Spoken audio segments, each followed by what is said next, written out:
Let's get reaction to the story for you. On the line, we're joined by Zola Majavu. Of course, he's a legal man. Good morning to you, Zola. Firstly, your reaction to the sentence handed down this morning. Good morning, Kathy, and good morning to the viewers at home.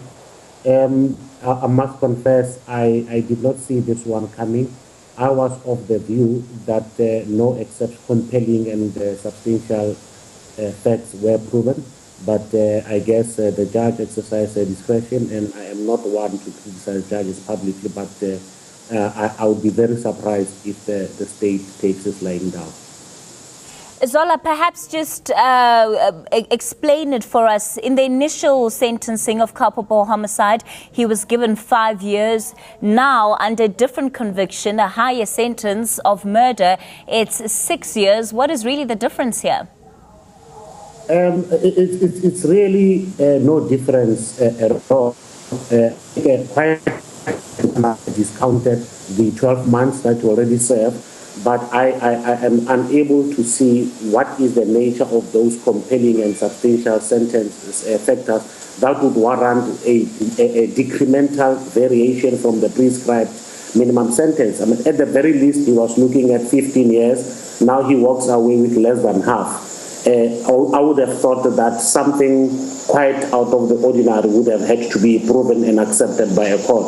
On the current facts, with respect, I do not see how what was put before the court could be described as compelling and substantial. You must take note that they must be both substantial and compelling. The end there is conjunctive. So there has to be both sets of considerations that would satisfy that test. But in my view, I do not think that test was satisfied, other than respecting that the judge has made a decision. But quite frankly, I do not that the sanction is appropriate under these circumstances. Zola, initially when taking this case on appeal, the state, of course, found that the judge had erred in her interpretation of the law.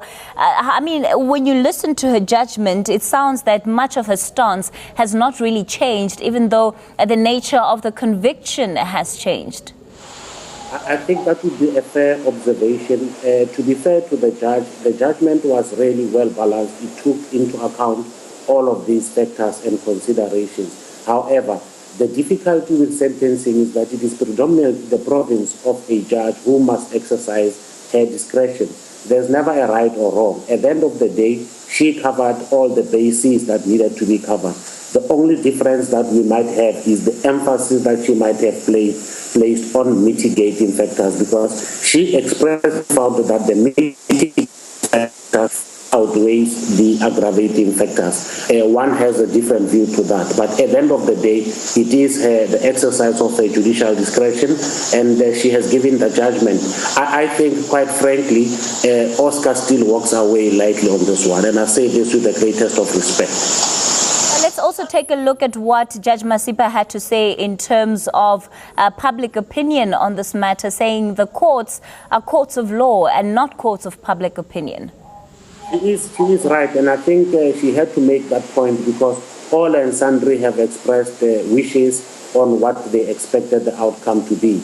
And I think, to be fair to Judge Masipa, she dealt with that aspect quite correctly. But it is also unsurprising. The fact that Oscar himself was a celebrity in his own right, and the deceased herself was also well celebrated, would have justified that kind of public, expectation of public.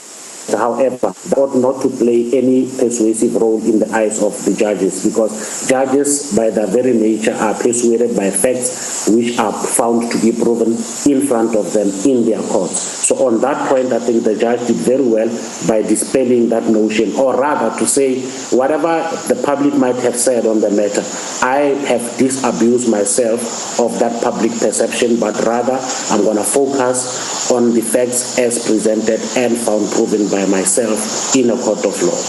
Zola, of course, the state has been persistent in ensuring that its perception of justice is meted out here.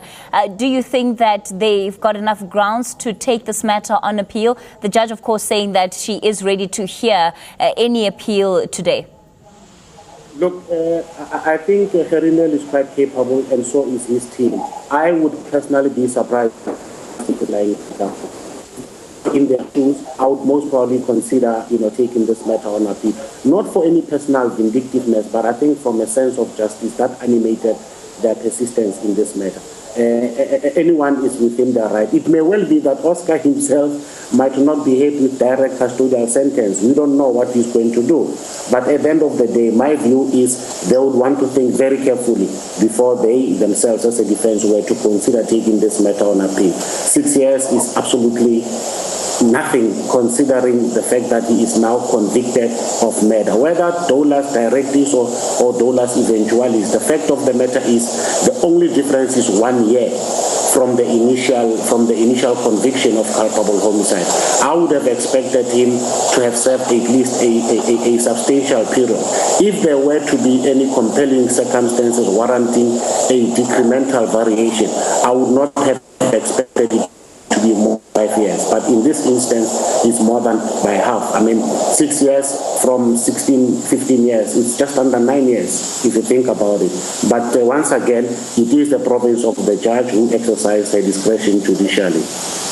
Zola, when we look at the 6 years that has been handed down in actual time behind bars, how much time could that translate into? Of course, there is early parole, and good behavior in prison is somewhat rewarded by making sure that people are incarcerated earlier. That possibility exists because obviously how soon he becomes eligible for parole is a matter that is entirely in the hands of the correctional authorities.